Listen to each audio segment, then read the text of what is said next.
Thanks for being here. I hope lunch was a really good opportunity to make some good connections along with your falafel and sandwiches, and keep the conversation going. We've got a great afternoon to match the great morning we've already had, and I hope, like me, you've been very energized by the conversations to date. It feels like this is a really important moment to change the way we've been doing things. It's an imperative, actually, given how difficult the situation is at the moment. And many of you, like me, as young as I look, will have a long history of working in homelessness, whether in the sector, whether in government or local government, or in other ways. And these are undeniably tough times. But I'm really glad that we have so many people willing to not give up and to keep going and try new things. So following on from this morning, where the focus was very much on sort of upstream prevention, what we call primary and secondary prevention, the afternoon is going to be focused a bit more on tertiary prevention. And what we mean by that is how do we respond faster and better when people are already in crisis? So we haven't prevented the crisis. People are in crisis and or they are already experiencing homelessness. And that kind of prevention, doing it well, is just as important, in fact, more important, just because people are at that point of crisis. How can we make their experience of homelessness briefer and non-recurrent? So please have that question in your mind as we go through the afternoon. We're going to hear how leaders, places and services are responding to homelessness in more effective ways, breaking down the cycle for good and making sure that if it can't be prevented, it's as brief and non-recurring experience as possible. So to get us started and get us stimulated, we're going to have CHI's Director of Communications and Public Engagement, Greg, who you've already met, onto the stage, and really happy to welcome filmmaker Lorna Tucker also. Thank you.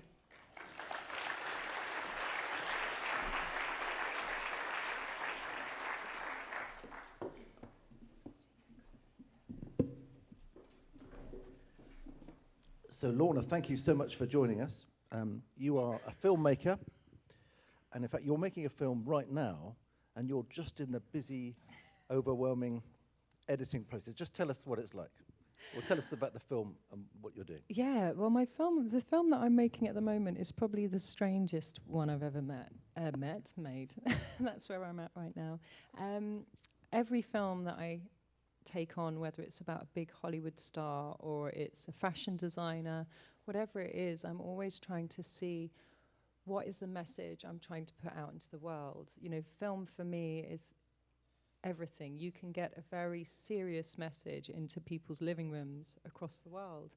So I always feel such a responsibility on how I tackle that. So, you know, when I made Westwood, it was actually about ageism. It was actually about what if you can't afford to go and study, or if you're a single mum. There's so many limitations that we feel we should have done this by a certain age, we should have done that, or if we can't go to school, like how are we going to find our place in the world? So for me, it was trying to always tell that story of someone that didn't make money till she was in her 60s. And although we see the pictures of her being glamorous and punk, she really struggled. Just if people, in case they don't know, this is Vivienne Westwood. Vivienne Westwood, yeah. Whereas the film I'm doing now is on the world's greatest classical musician, Yu Zhuang, but it's a film about depression, loneliness, about what drives us, why we do what we do. You know, she always felt that if she became the world's greatest, that would give her a sense of happiness, and she found herself at the top and very, very sad and lonely. But it's also with puppets, and it's also with a story of the creation of the universe and life and death cycles. So at the moment, I'm working through the night, screen sharing with puppeteers in Canada and directing puppets, but then getting up very early to go and edit in the day because we have to have it finished in about 5 weeks. So yes, it's quite entertaining. Through the night. Well, thank you so much for taking a break to join us.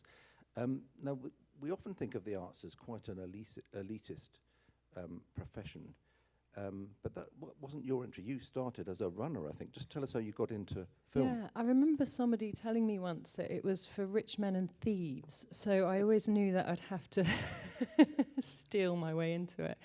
It was really hard because when I was starting out, I didn't know how to read and write properly. And I really, really wanted to tell stories, which sounds a bit of a strange one. But I had no idea how you get into it, and I'd looked up film courses, and they were very expensive. And I was a single mum at the time, and I was living in a hostel, and I was working in a bar in the evenings. And I managed to get talking to people, and they were saying, well, you should, get a job in a post house. They only pay £10 a day, but you'll be able to learn about the equipment, and you can see the process of how films get made after the shoot. And the only advice we have is, steal a camera from somewhere and film anything. You've got a child, tell stories with your child. And I just remember going, yeah, this is great. So I went to work in a post house and found out... So just tell, what is a post house? A post house is when you've finished filming a film and you take all the footage into sort of big post-production house which has editing facilities, the colouring facilities once you've finished editing the film, the sound, everything that happens after you've shot the movie to polish it up and make it into the film that you see. But I remember going in there and wanting to talk to the editors, and the manager of runners was like, you can't talk to them, they're gods. You go in, you take the tea, you kind of walk out backwards and don't look them in the eye, and it was awkward. It was very strange, but I became friends with some of the other runners, and I found out very early on that everyone left at 7. So if I wanted to really get my hands into stuff, that if I stayed behind, I could use their edit facilities. And then I also found out they had a camera in their dispatch that after 7 o'clock, there was no one really around.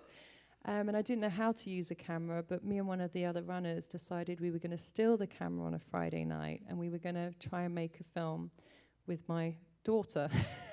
And we didn't know what end of a camera to look through. We were like going to, remember, internet cafes and using very early versions of YouTube, like how to switch on, an EX cam, and we were like, oh my God, it's the red button, okay.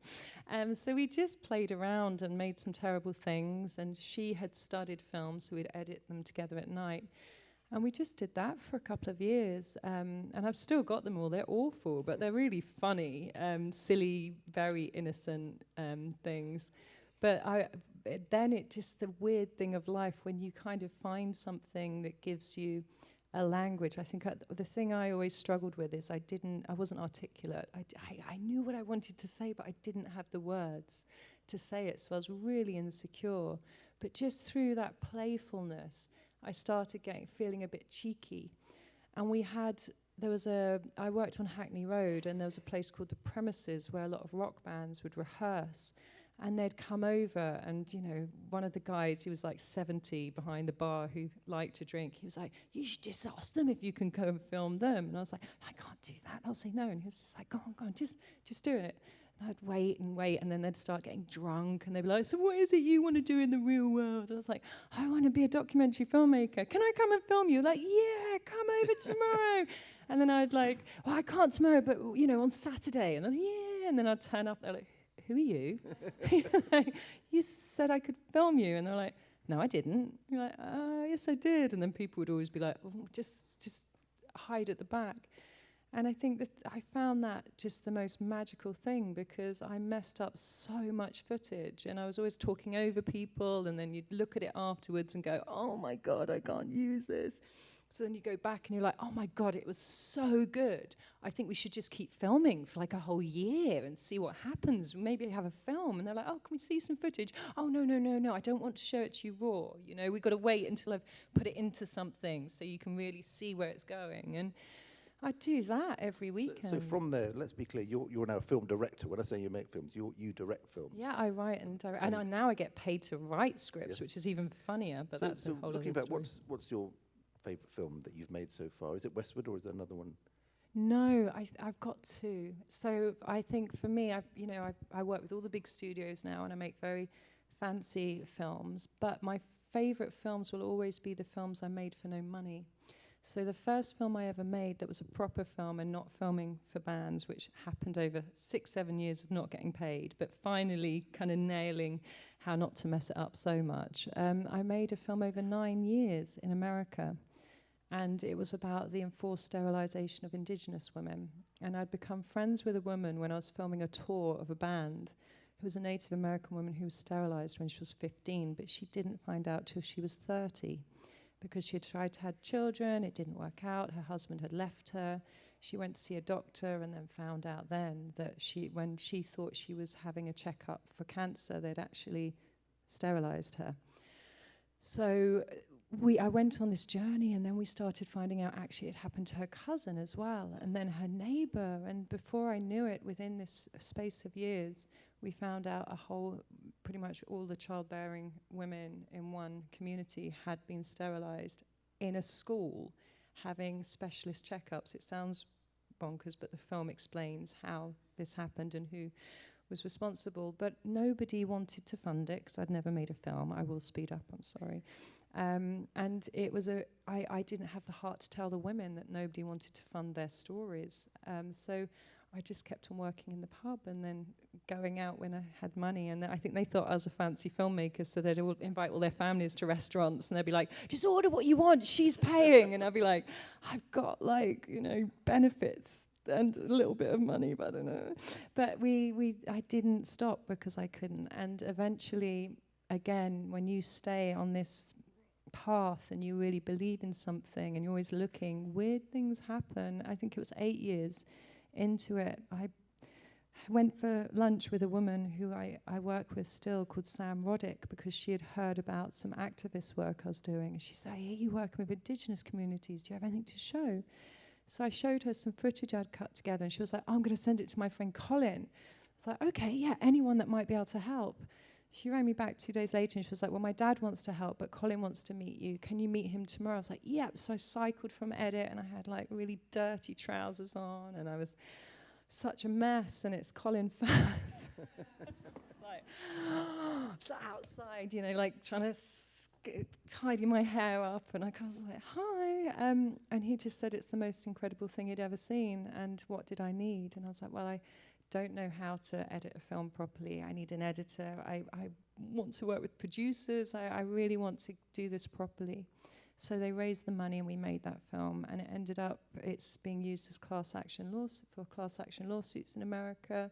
When Deb Haaland was in power with Biden, she bought it as an educational tool, so it's being shown now in schools across America. So it was a very proud moment. Now, both Sam Roddick and Colin Firth are involved in another of your films, which is Someone's Daughter, And Someone's that's the Son. second one. That will always and that be. was a film you didn't want to make it because it's very personal, isn't it?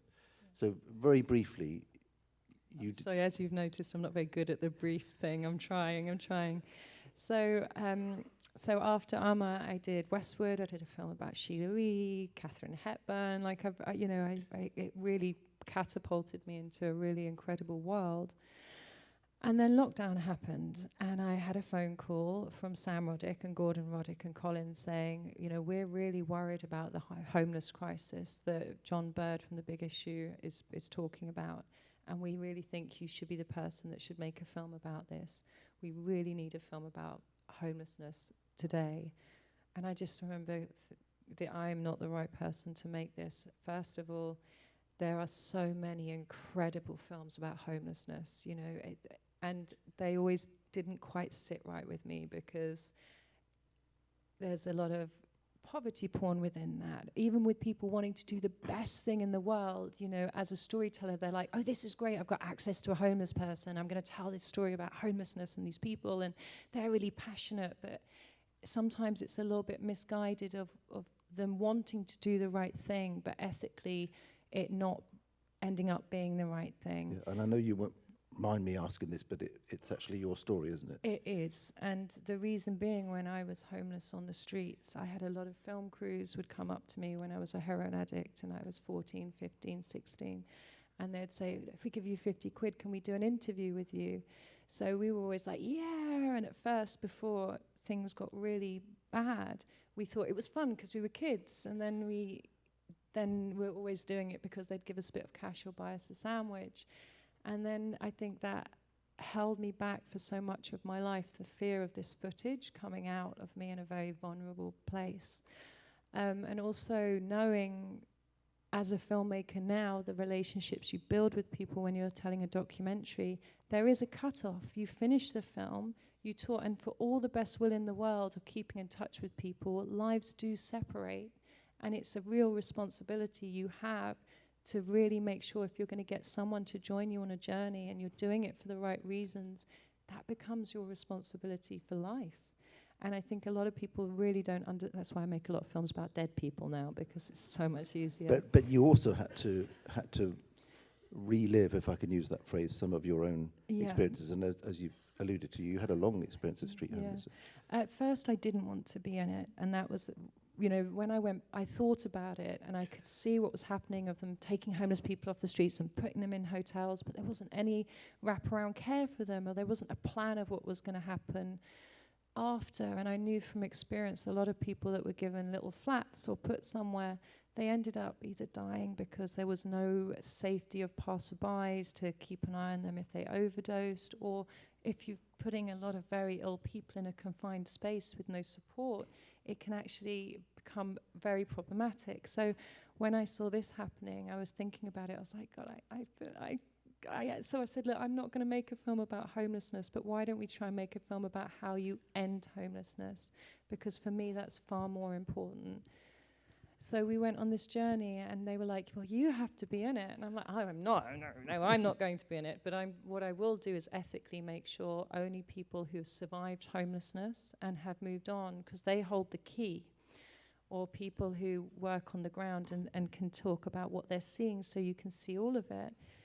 And then I found a friend of mine who I was on the streets with, Darren, and we were 15 at the time, and he's still on the streets. And to me, it broke my heart, because he's still got his child eyes, and he still thinks I look like I did when I was 15. I was like, I'll take that. And then I realized, and through him and the producers, that, well, how am I going to prove to anyone that you can have a life outside of homelessness and actually go on to achieve something if I don't allow people to know that I have come from this too, but without that fairy tale glossing of like, I was here and then I was here. I was like, no, I was here. And it's only been the last 11 years I've had the right support to actually not set it all on fire when something good is going for me. Now, as you've said, your motivation in revisiting this was always not to show homelessness, but to end homelessness. Now, as you know, we're asking our delegates today to fill in postcards that are in your packs, and they're coloured for the three typologies of homelessness: primary, secondary, and tertiary homelessness. And we're asking all of you to fill one or all of these cards in and put them in our show and tell room. And you, Lorna, filled one in for us, and this you've chosen primary prevention, which is great. So would you like to tell us, and read out the question first, please? Yes. So where is prevention weakest in our current system? And I'm not an expert on homelessness, just to put that clear. I can only talk about my experience, but also through still obviously being in contact with a lot of people on the streets, seeing that so little has changed. There's a lot of positivity and great things happening, but there's still the chinks in the chain where if somebody had put an intervention in, my life would have been a lot different. So first of all, support for low-income families and families that are struggling. A lot of people, women on the streets that are not teenagers, are women who have had children, suffer from mental health, or are running away from a violent situation. And I always feel like if there was an intervention for the mothers that are on the streets or the women on the streets, then they wouldn't fall onto the streets. But also a lot of children on the streets, their parents were struggling. My story is my mum was dealing with someone who had mental health. There was a lot of abuse, and she wasn't given the right support to help the children. So the children were easily groomed, and we all struggled. But I always feel like if somebody had supported my mum better, then we would have had a much easier childhood. Within the healthcare mental health system, I feel like our mental health system has been completely rinsed of money. So if you're talking about mental health within schools, within the education system, but also with older people. I knew women and men who'd been on the streets that had been doctors. They had had professions, but they'd had a mental health crisis. A partner had left them. They'd struggled with addiction. They'd been put in a hostel. They ended up on the streets. So again, it's like, where is our mental health system today? I feel like that's a huge preventative measure. I feel that educating educators, I feel like people with lived experience should be hired to speak in the education system. I think when my book came out this year, I had a lot of teachers turn up to book talks saying, I read your book and I can see children in my class that is on this journey. Why did it take for your book to help me realize that we need to pull in support here? So I feel like if we're helping schools and educators learn to spot things that are going on, that will help too. So I could go on forever and ever. The police force. When I was getting arrested at 13 and hanging around with 30-year-old men, the police would come round to my house and make my mum feel that she was failing me and that she wasn't doing enough. And they made her feel that I was going to be taken off her. This was a big problem. Her other children would be taken off her. She was never offered support and understanding. I was always treated like a child that was a criminal. I was getting into crime. I'm going to end up in prison. We know kids like you. Every day we see, this is going to happen. There was never anyone that sat down with me and said, what is going on? What is happening? This is not right. You are not to blame and you are not going to go to prison. You have got a whole life ahead of you. So I feel like, again, with the police force, if there's a lot more education in spotting this, but also with older people as well, like on the streets, you'd have people pack down people's tents, take away stuff, clear out the space. But where are people meant to go? You can push someone out from a doorway, but then they need to find another doorway. People have nowhere to go. It's like you can't treat them like criminals. Obviously, there's people that are dangerous, but then this goes into the mental health. If people are too mentally ill to live in a house and on the streets, then why is there nowhere that can house them and look after them and protect them and give them treatment? And when you say your book, Lorna, this is your book, Bear, and there's in fact two more books to follow on there. Just very briefly, what will the next two talk about? So Bear talks about birth to 15. And it's because I really wanted to try and sort of use storytelling as a way to hopefully let people understand what leads people to the streets, and that it's not that kids want to be a homeless person. They want to find something and they want to find a job, or it's a stopgap. But obviously the longer they're on the streets, the more open they are to danger and things that will irreparably damage their mental health, which leads to long-term homelessness. The second book is when I got off the streets, there was no support to help me with trauma, with addiction, with the support that I could have had that would have helped me move on with my life. It was like I was off the streets and then there was nothing. So I ended up having another few turns of terrible things that happened, and then I had a child, and then I spent 11 years living in temporary accommodation, homeless, and shelters and hostels, and that was another very difficult thing that people don't really talk about when we talk about homelessness, is the hidden homelessness and how that affects your mental health and how dangerous hostels can be as well. So that was very hard because I wasn't able to have long periods of time free from addiction because I, again, didn't have the support that I needed. And then the third book is a little bit more cheery.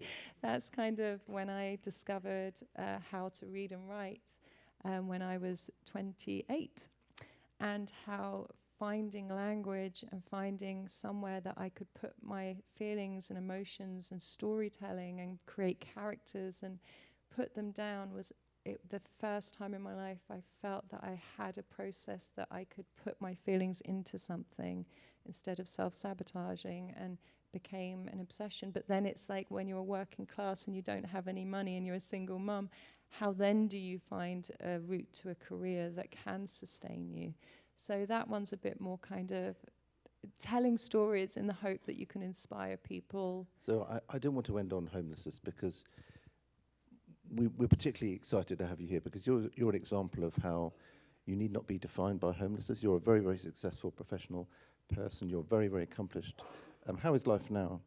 Life is good. I'm messy, though. We're all messy, you know, and I think that's why I do like to talk about this, because I think, especially with Instagram and social media, it's very easy for everyone to look successful and that life is fantastic, but we struggle. And I have an incredible family, and I have 2 more children. My eldest daughter, I got custody of her back again of her when she was 12, and we're very close.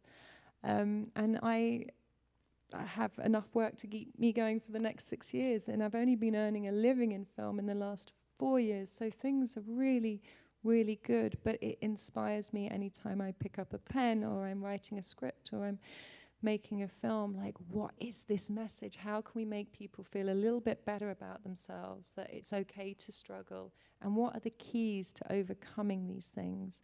But life is great. But that's fantastic. When's your next film out? So the film I'm in edit with now will go to film festivals in end of January, Sundance next year, and then I'm also casting a fiction that we were supposed to shoot 2 years ago that's finally being shot in the spring.